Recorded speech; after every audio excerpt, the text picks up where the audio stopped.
humility and appreciation, and with a great sense that they belong to my ancestors, especially the women in my family. So, thank you.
First name's Doni, last name's Glover, in it to win it for the long haul, baby.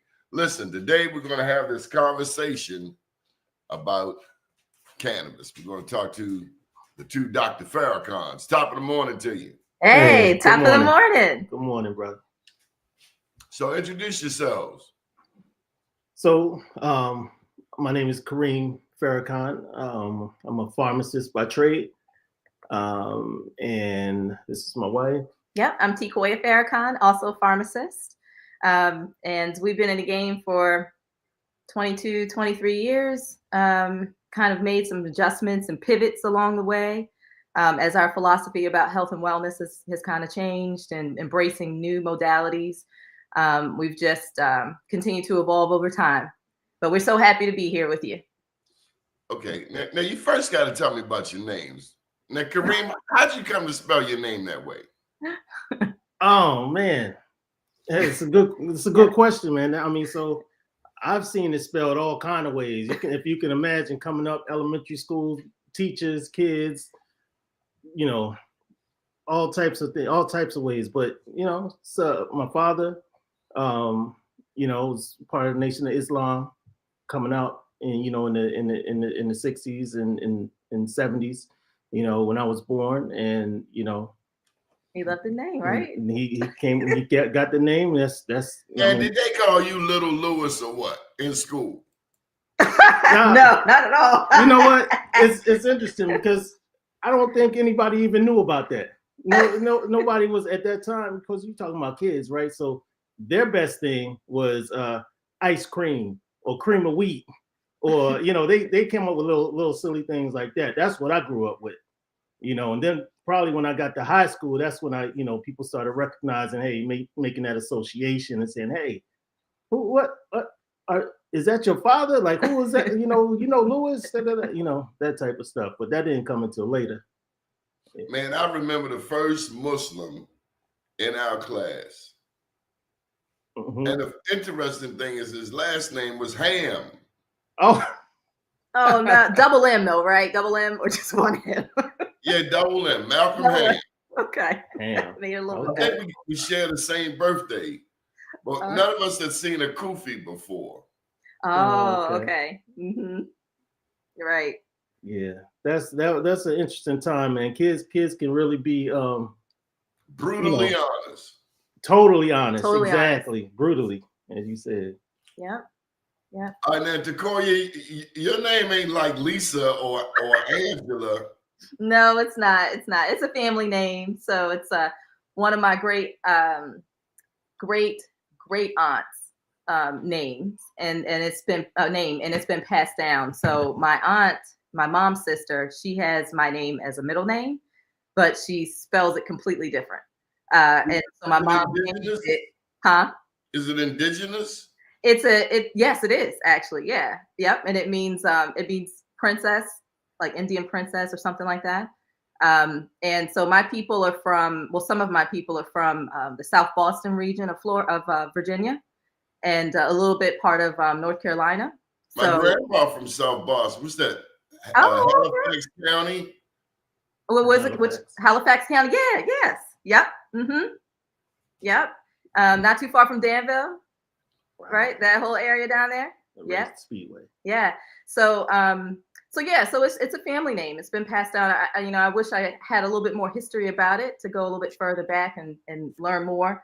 I will do that, but it's been cool to have the name and spelling it basically every time someone needs my name. I have to spell it because I'll get all kinds of Q's and K's and stuff where they shouldn't be. So, but yeah. So you usually go by T. T, yeah. Usually I T just works. simplify for everyone. T. T works. My dad's grandmother was from South Boston. And she was a Blackfoot Indian. Me too. That's where our family. We might be kin, honey. Like legit. So But you can't always share that because there's always that one black person who comes with the BS. Why you want to be anything but black? Right. Right. I mean, it is what it is, right? We are who we are. I do touch on it in my book. I Am Black Wall Street. Okay. Because those first blacks that went to Oklahoma were from Florida.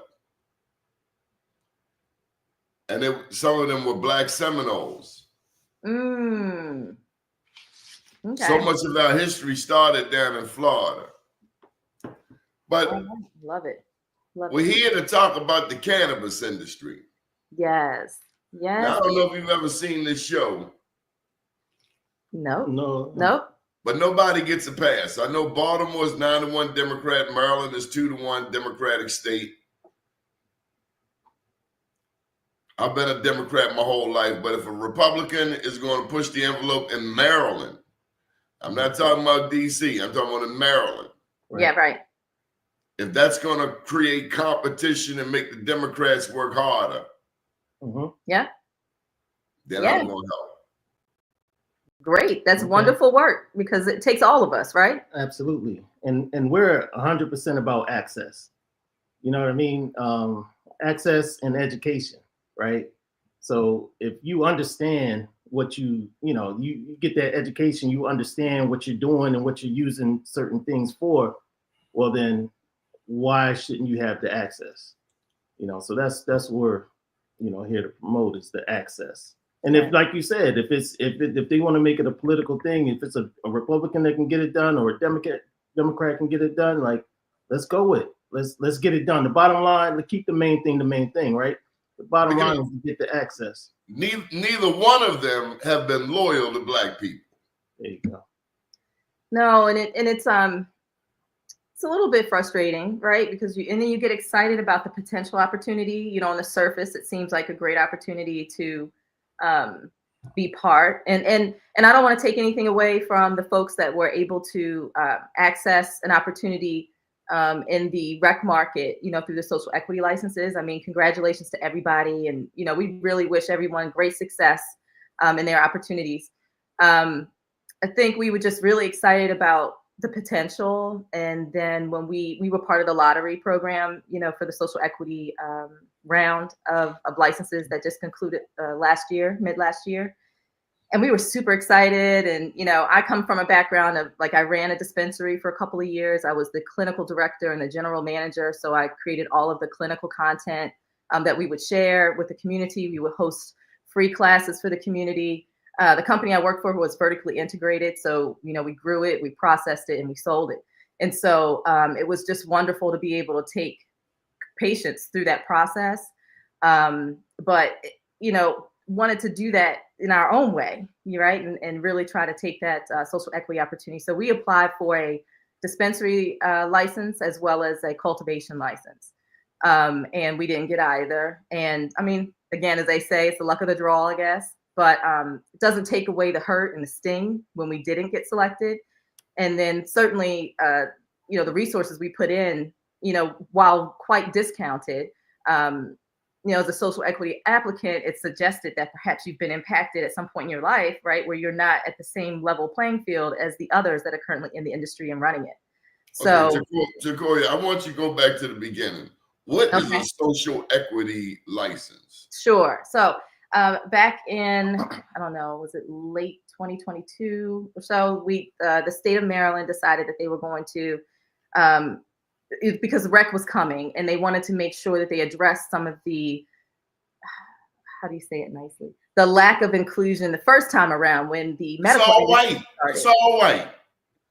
Hmm? This is what I know. There's one black dispensary in Maryland. Yes, Marion, Maine. Mm-hmm.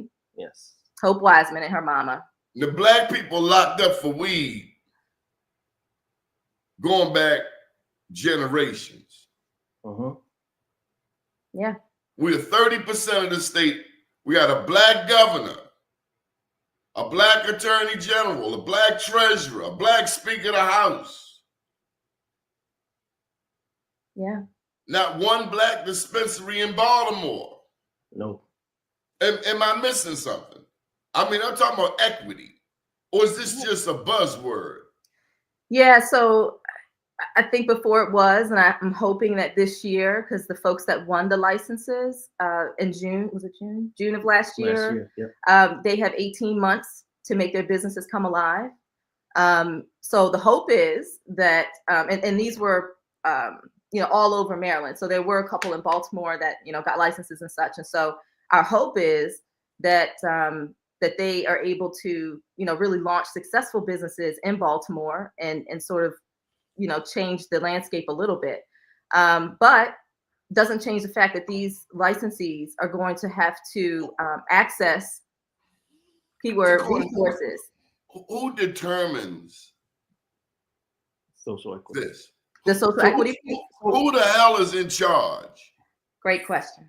So there's the Maryland Cannabis. Well, it used to be the medical, commission. It used to be the Medical Cannabis Commission. Right. Now it's the MCA, the Maryland Cannabis Administration.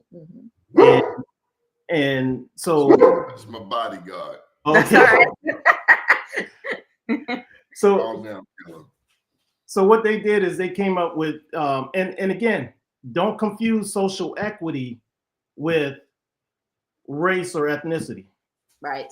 Okay. Good point. So they make, in their definition, you ask what social equity is. So their definition of social equity, how you qualify for the social equity, is you have to have lived in an area in Maryland that has been disproportionately affected by the war on drugs, the crackdown. They also, you also qualify if you went to a public school that was in that area, one of those areas disproportionately affected for at least 5 years.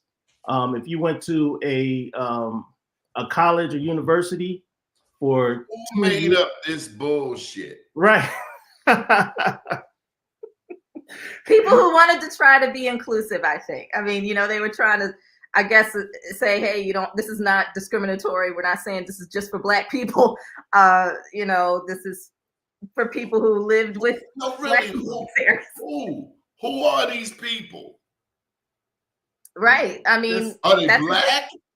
That's a great question. question. Doesn't sound like something Black people. Oh, you had to live in West Baltimore for 5. It doesn't sound like something Black people would say. Nah, well, I guess if you look at, do you know the makeup? So I don't know.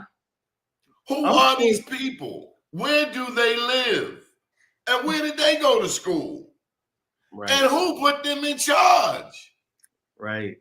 You're asking some great questions. Those are all great, amazing questions. Yep. It sounds like somebody that doesn't come from North Avenue, Liberty Heights, Cherry Hill, East Baltimore. It sounds like somebody that lives in a different part of the state. So I don't know this to be true, but it's possible that they used a consulting company to help them do the surveying of. Who hired this consulting company? I mean, again, you're asking a very good question. And to also sort of layer this, you didn't really have to have any qualifications necessarily, any experience to participate in the lottery. And again, you can see that on both sides, right? Like, so here we are. I've got all this experience and I have no dispensary, and yet there's other folks that don't have any of that, right? That have one that now have to figure it out. They don't have any experience at all in the industry, how to run these types of businesses or anything like that, but they have to figure it out. So they're probably going to need. Do you know Wayne Frazier? Wayne Frazier. He says he has a license. They were trying to get it going, Okay. and now he's trying to sell his license. Okay, so did he get? Do you know? Did he get his license during this most recent lottery, the last year? I'll get him on the phone with you. I'll call after the show. But Okay. where they had access to $10 million, because that's all I know is you needed $10 million to get in the game. Oh, okay. So that's part part of the original round. Original round where they left black people. Yeah, no, yes, that's.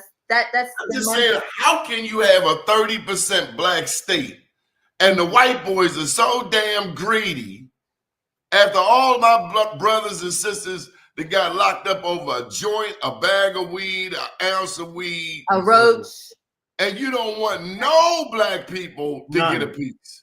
None. But you go to this dispensary, ain't nothing but black customers in there. Right. That's right. So, and that's the crazy thing, because, basically Maryland as the state got caught with their pants down. When they did this first round of licenses, back was like 5 years, 6 years ago? 17, yeah. 17, 18. Yeah, so when the first time they did this whole, when they agreed that, okay, now cannabis can be, a part of the retail. So what happened was they said that the applications, and that's when your friend, because the applications were like $40,000. This is non-refundable, right? And you're talking about a high bar. That's some bullshit. I give you my $40,000. You better give me $40,000 worth for some weed or something. Yeah, something. Right. Right. And so I got $40,000 to give away, and give it to who? Exactly. Right. Exactly. For what? Right. Right. So nobody. All my brothers locked up over the jail. Right. Take it from the bail money. Right. There you go. Right. How about that? And so that's why, that was a barrier just in application. Like most people could not even look or even think about, applying for these licenses. Yep. But hold on, there's a couple. So there's some black people that might have some money to get into there and to do that. And they did. And what happened was the result was 0 licenses given to. I think they should have an audit and put them people on TV. Put their faces on television of these people who say, you can't have one. Yep. Well, and so that's really what pushed this social equity sort of experience and creation of that, because it was their approach to right the wrongs of the first time around. That's right? What they're saying. That's what they said. This is their way of, making things right, because the first round that was supposed to be blinded, the selection based only on merit and qualifications, but it blinded so that you didn't know the ethnicity or demographics of anybody. But you're telling me it was blinded, and it just turned out that all of the people were white. See, I was watching this Western last night. One of them was American Primeval. And then there was another Western with Kevin Costner in it. And long story short, the white people went out west. Now, I know my history. I know the Buffalo Soldiers cleared the West. There you go. I know the Buffalo Soldiers were giants in terms of courage. Yes, but you let Hollywood tell the story. They went out west, the white people. They killed off the Indians. The Indians who were willing to conform, they gave them a job. The other ones, they gave them liquor. The women got, they had no respect for women. So I'm feeling a little certain kind of way, because it's the same chicanery over and over and over. That's right.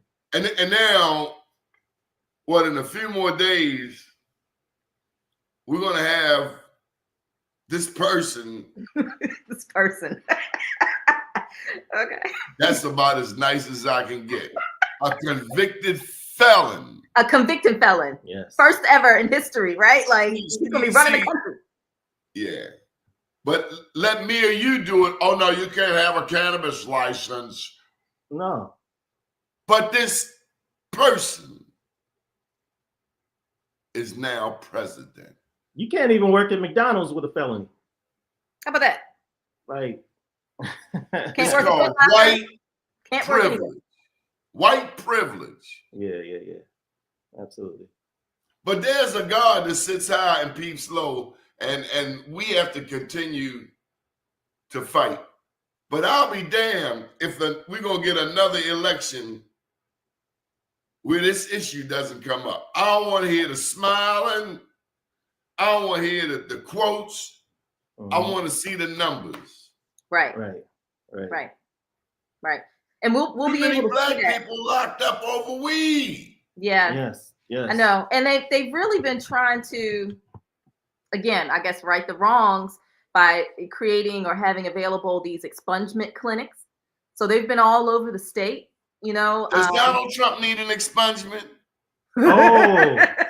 Oh, don't bring that crap to me.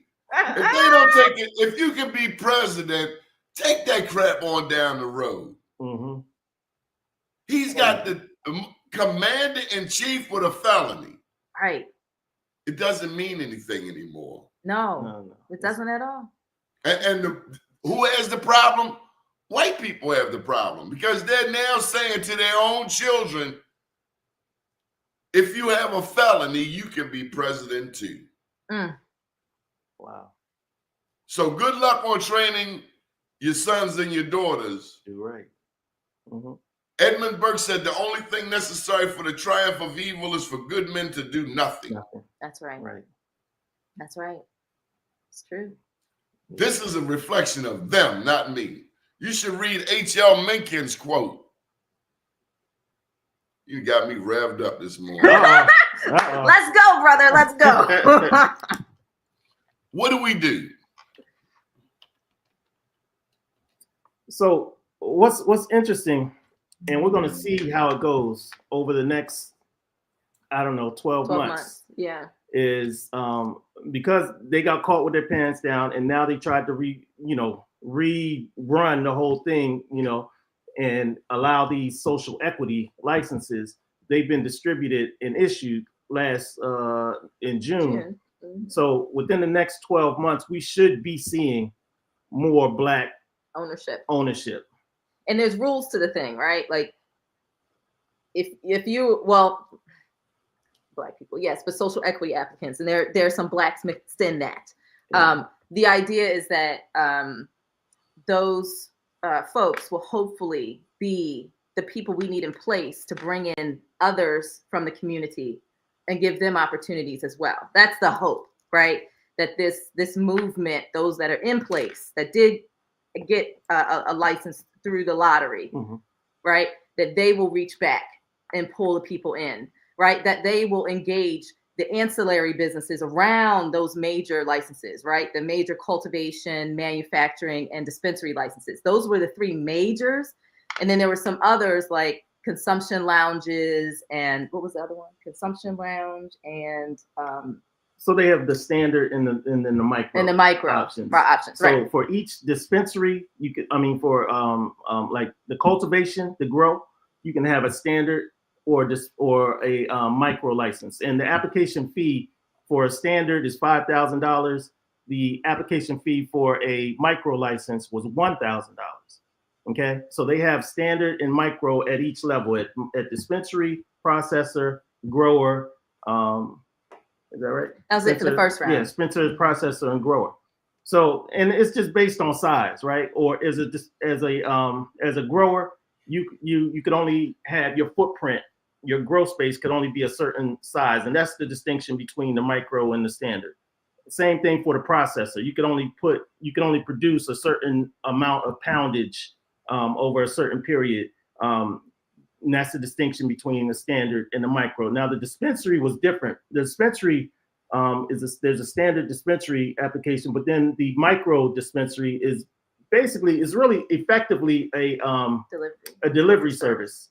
So you couldn't have a brick and mortar place where you sell cannabis, but you could basically just deliver. It's kind of a misnomer to call it a micro dispensary, but it's because it's really just a delivery service. So all of those licenses are coming or have been distributed. I think they had about how many? I don't remember the numbers. Yeah. But then there was a fourth distinction that they offered, not in this round, but in the next round, which is going to be a lounge. Consumption lounge, where you can, go there and, just like a bar, you can go and But you can't have liquor there. And you can't have food there. You can have little nibbles, little snacks and things, but you cannot have like a full kitchen in a consumption lounge, right? So we'll be seeing hopefully those businesses hopefully will be coming up anytime now between now and the next year. So you'll really be able to see the impact of the social equity design and how this played out. Like, if the goal was to try to bring more Black people in without really saying so, and leaving it open for everyone, we'll really be able to see what the outcome of that has been. Have people had accesses to capital?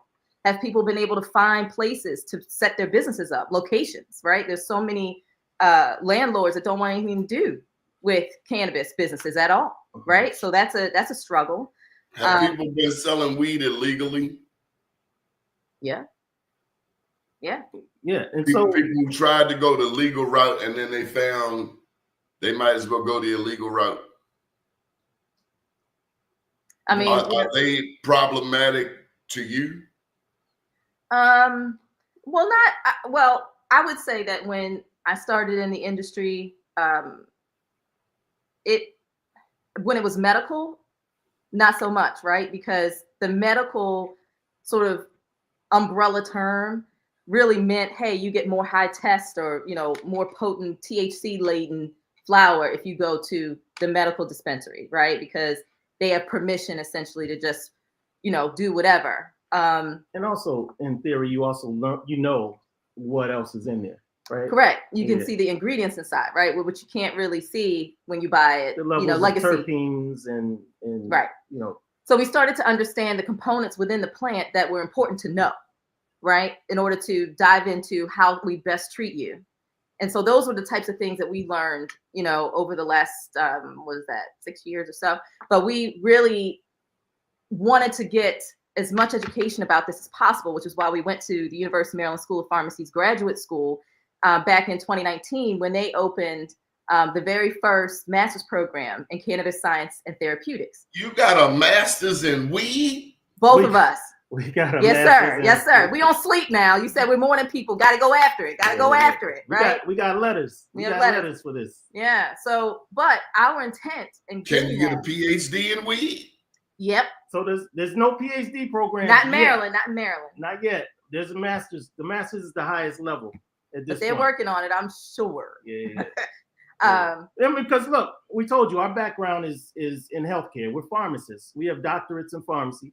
So we are really just trying to understand what cannabis does to a body, for a body, all of those different things. So that's when they offered this master's program in the therapeutics, so that we can understand the components, all of the different cannabinoids and terpenes and all of the different compounds that are in, cannabis, and how each of those specific different compounds, how they affect the body, what they can do for the body. That's what we're here for. That's what we're here for. That's why we entered that program and got our master's. And that was I'm sorry, Doni, but that was right at the same time that I started my role at the medical cannabis company back in 2019. So we were doing the master's program, and I was starting this new job. So I was doing them at the same time. I'm learning like literally the industry in a period of 2 years, right? And learned like a lot. I also learned that, depending on the market, whether it's medical or not, that's the way that those companies are going to go, right? Because at the end of the day, it's about this. About money, right. So I misaligned a little bit with a couple of the companies that I was buying products from that, I was, kind of just engaging. because their focus went more toward this instead of, teaching people how to take care of themselves, utilizing this plant effectively, right? Because you don't have to smoke it. You don't, there's all these other ways you can use cannabis, and it doesn't have to cost you $100 at a clip, right? You can make this at home. So our role, we see in the community, is to really put it out there and say, hey, y'all, you want to know how to do it? Education. We'll show you. We'll teach you how to fish, because that's what's important, right? Like, we all have to be our own mechanics, physicians, chefs, to take care of these temples. And if we don't have access to the knowledge, then we won't know, right? Is it at all perplexing to you how alcohol, don't even start, which kills more people than coke, dope, and ready rap, we gonna keep it 100 here. Yep. Liquor store on every other corner. Every other. Yep.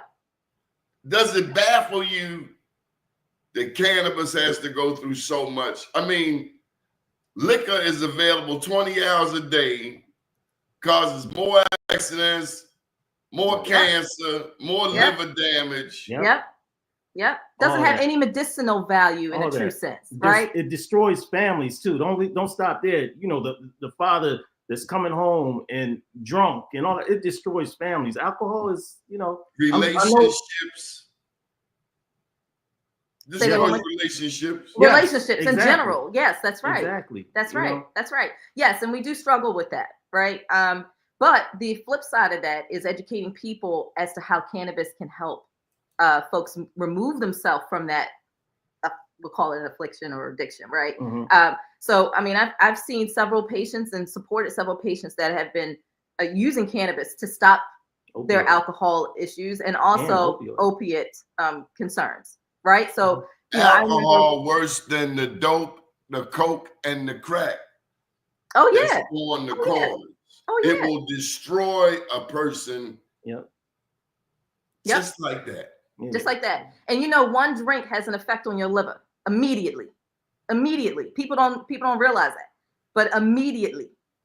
So it's, but cannabis, like, people have been smoking forever, and you wonder, like, wow, these guys are really, they live full lives. Like, how old are you? Like, they've been keeping healthy, and there's elements within that plant that helps that. So one of the things about alcohol, and I also include opioids in this as well, is it's almost been it's been just under the radar, is as far as the insidiousness that the damage that it does. It's been, and why I say it's insidious is because it's accepted.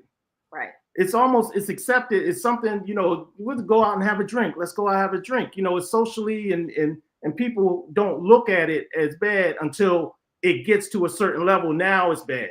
Right. But somewhere in between, socially, it's accepted.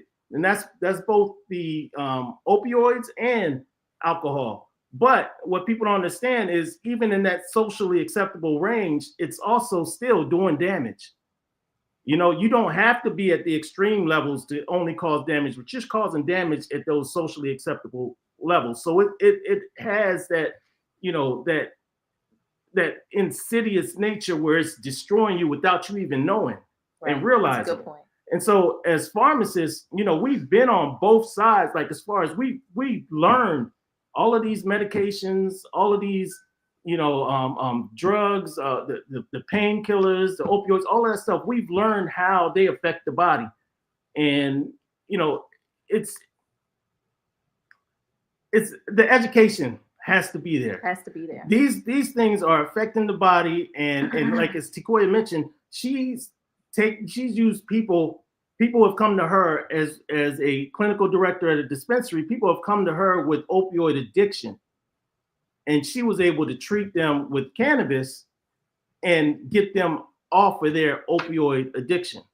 People talk about, oh, well, hey, it's a gateway drug. It's not a gateway drug. The exit drug. It's an exit drug. And it's really technically, we shouldn't even say drug, because it's not a drug, right? Exit plant. you know.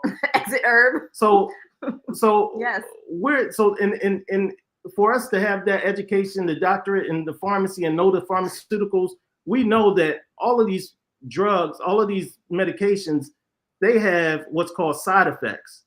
But in actuality, they're not really side effects. They are the effects. There's the effects of the medicine. They are the effects. It makes you wonder why the hospital will give people oxycodone. Because that's all they know. Remember, physicians don't get. You know this is highly addictive. Yes. Right.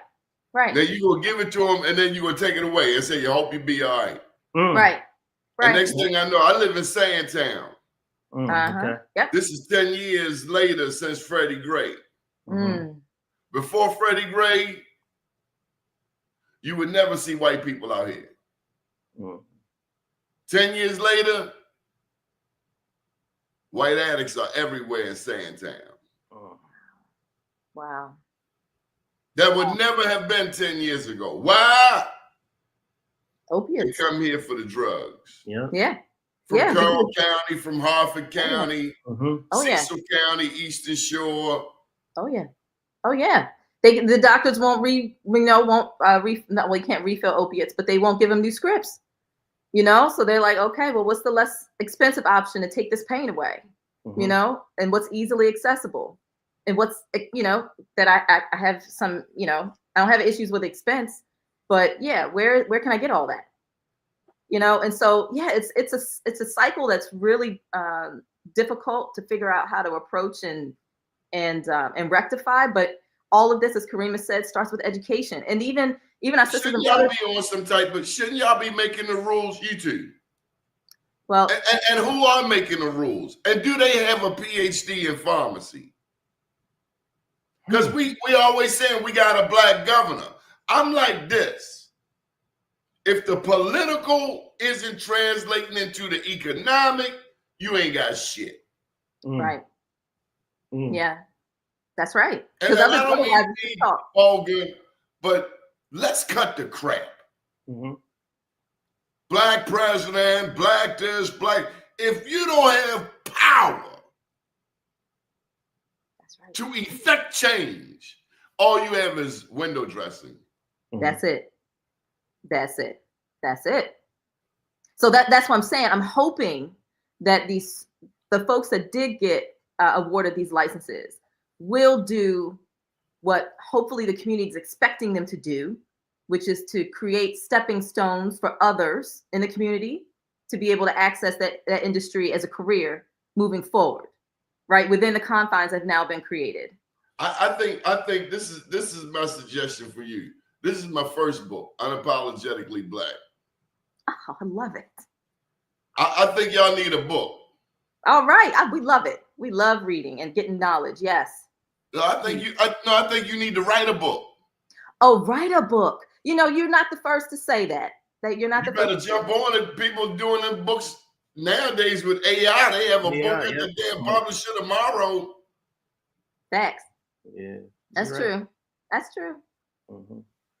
Yeah, you must be speaking some truth, because like I said, this is, you know, probably in the last 7 months, we've had about 3 or 4 people say that to us around other things too, not just cannabis, but just, you know, in our journey, you know. And I mean, as we sit right now too, Doni, I mean, we're really trying, we've kind of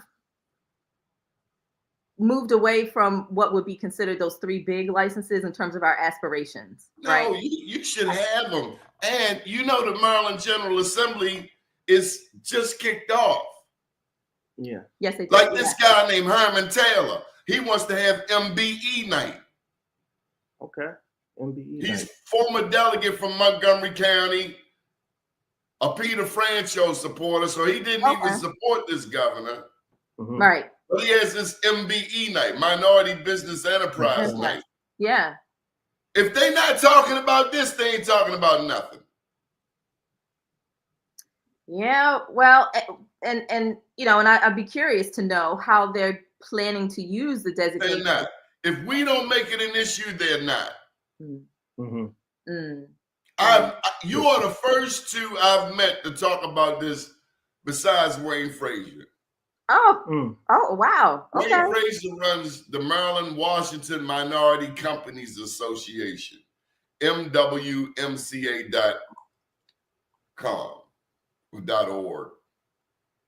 Okay. Wow. Okay. I need to link you up with at least the people that I know, because I'm embarrassed at my state with all of this rhetoric. Mm-hmm. Yeah. Where's the beef? Where's it at? Where's the money? Right. Right. Right. And I went to a dispensary in Anne Arundel County back when Hogan was in office. mm-hmm. A white guy, multimillionaire, owned it. Mm-hmm. Mm-hmm. They had the white suits on. You had to zip up. Mm-hmm. The whole uniform looked like you hazmat or something. Right. Right. Yep. Mm-hmm. Wow. White people cutting up the buds. Oh yeah. Yeah. Oh yeah. Yeah. Why can't we do that? This isn't rocket science. It's not. It's not. It's not. It's really not. And it's discrimination. It's definitely has been. And you know, we even us talking about like in the next 12 months, we're going to see more Black people with these licenses. Again, we're going to see more social equity applicants with the licenses. Not necessarily. No, I'm talking about at the beginning. Way people. back at the beginning. That's not I just got a Black problem people. with that. Yeah. Why? Who the hell makes the rules? My mother used to say it. Your mother said it. Those with the gold, she said the golden rule, those with the gold make the rule. Mm-hmm. Yep. That's true. That's They shoving Christianity down their throats, and meanwhile they counting all of the trinkets. Mm. Wow. Merry Christmas. Jesus is the reason for the season. About to make some people mad. Oh my God. God, Tony. Uh-oh. Mad. Hallelujah. Hallelujah is them going to the bank on Monday morning. Okay. My gosh. Oh my gosh. And again on Wednesday and again on Fridays. Let me tell you, I had pickups every 2 days, homie. And by the way, Santa Claus was a Black man from Turkey named St. Nicholas, because white people don't have a long history of giving away anything. Mm. Mm. Ooh. Okay, that's a statement right there. Yeah. Oh. Yeah, I mean, you know, it's going to be interesting to see how the year evolves. And I know we keep saying that, but it's really true, because after the 18 months have been given, because the first like when this first started, and they, you know, threw the licenses out and they said, hey, you have up until, and this was the first like round, they gave years for these people to get their things together, like 2 or 3 years. And then you got all these Black people, Tecoya, want to be, I'm Delegate so-and-so. I'm Senator so-and-so. Sit your ass down. If you can't make this right, sit down. I'm telling you. Just go home. Mm-hmm. I'm telling you. I mean, I don't know. We're I see you at the Preakness. Right, exactly. The steeplechase. The steeplechase. Yes. Play a little polo today. Yeah. Man, meanwhile, your people getting railroaded. You up there looking cute, but your people getting robbed, and the brothers and the sisters over to jail for selling a bag of weed. Yeah. Mm. Yeah. And that's why Harriet Tubman, that's why she carried that Colt 45. For those Black gatekeepers that we have today, who don't come to Baltimore City. Right. They go straight down 83 to the harbor and then right back out. Oh, or they yeah. hit the Beltway. Oh yeah. Yeah. Oh yeah. And that's a great term, the gatekeepers, because that's exactly what they are. You know what I mean? It's one of those things. We come from the same place. Now you're gonna get here and not look back or reach back.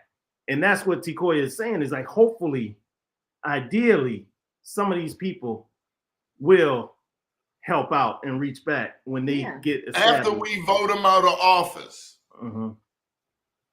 See, there's got to be repercussions. When you don't serve the people, there got to be repercussions.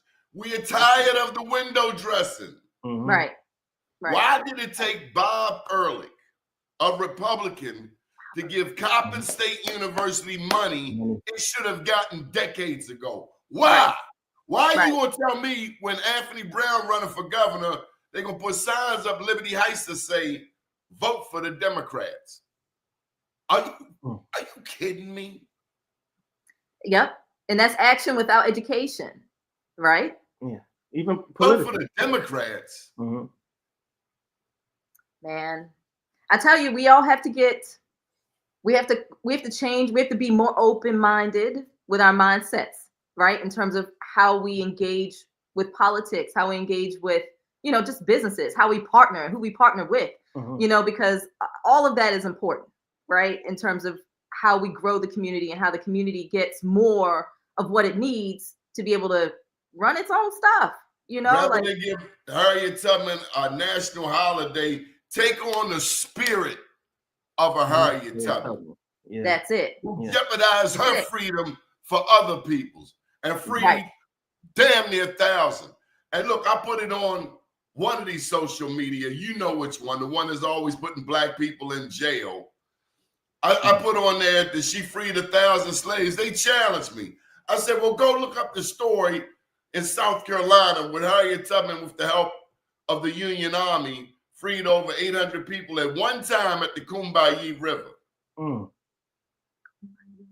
White people always want to come with that dumb stuff. And I'm not saying all white people. Right. I know. I write about a good white man. His name was John Brown. John Brown was over there in Harpers Ferry, Virginia. But these sucker ducks, no, we have no respect for them. Yeah. Because you're telling me my people can't eat. And my people built this country. Facts. That's facts. Facts. That's facts. It was a little, sometimes it's a little discouraging. I hear people, especially with this last election season, last year, I'm talking to people. Make America great again. Right. Sit your ass down. And what time period we talking about? Right. When was America great that you want to go back to? So, but talking to black people and hearing this kind of discouraging. Let's make Europe great again. Blacks were the first royalty across Europe. We taught Europeans how to wash that hind part. Oh my goodness, yeah.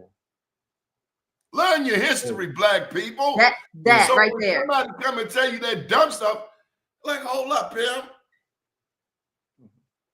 We taught you. I know my history. Yeah. Yep. And that's the thing. And they don't know that Spain and half of Europe was run by black people for centuries. The Moors dominated Spain and Portugal, the Iberian Peninsula for 800 years. Yes, for centuries, and people don't know Who that. you think came up with fashion? You really think some gay white dude came up with fashion? Really? Might have come up with skinny jeans. Right. Right. I mean, I'm looking at it. Come on, they don't even make pants to fit black people butts no more. Listen. And no more apple bottoms.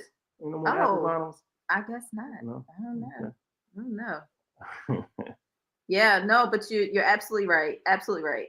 But black people sometimes, they, like I was saying, they discouraging that they don't want to vote. They don't feel like it's, so and even beyond voting, just educating. Look what you're going through. Who wants to go through that? Exactly. And that's my point. Is like the education piece. Like we still remember they used to have we used to have civics in school. Oh yeah. Did they still have civics in school? We used to have different things, understanding, the executive branch, the judicial branch, all of the different branches, what they do. Right. And so I think a lot of that is missing in education. There's no emphasis in that and understanding. So all they do, all politics now is all about it's identity politics. It's who's flashier. It's more about the characters. He, him, and whatever. She, her. Our kids are inundated with this, but don't know the basics. Right. They don't know the basics. And that's it. And they're voting for characters. So they're saying, oh, let's vote for this. But then they don't understand, okay, the Supreme Court Like once you put certain people in place because it's trendy or whatever, we want to put this person in place. Well, that person now has control over the Supreme Court. Now you're looking at 3-4 years later. Okay, now your Roe v. Wade is gone. Okay, abortion is gone, and a lot of these things, if they don't understand the connection. Oh no, white women were okay with white men and other men telling them what they can do and can't do with their body, obviously. Oh yeah, and that's in the healthcare system also, right? I mean, look at how black women get treated when they go to have a baby. Yep. I don't care how much insurance you got, you get treated like you're less than a human being. Oh yeah. And not only pregnancies, like just black women historically have had higher incidences of fibroids, which is like causes all kinds of issues in the pelvic area, right? And but there's so many ways to try to prevent that or try to heal that, avoid it.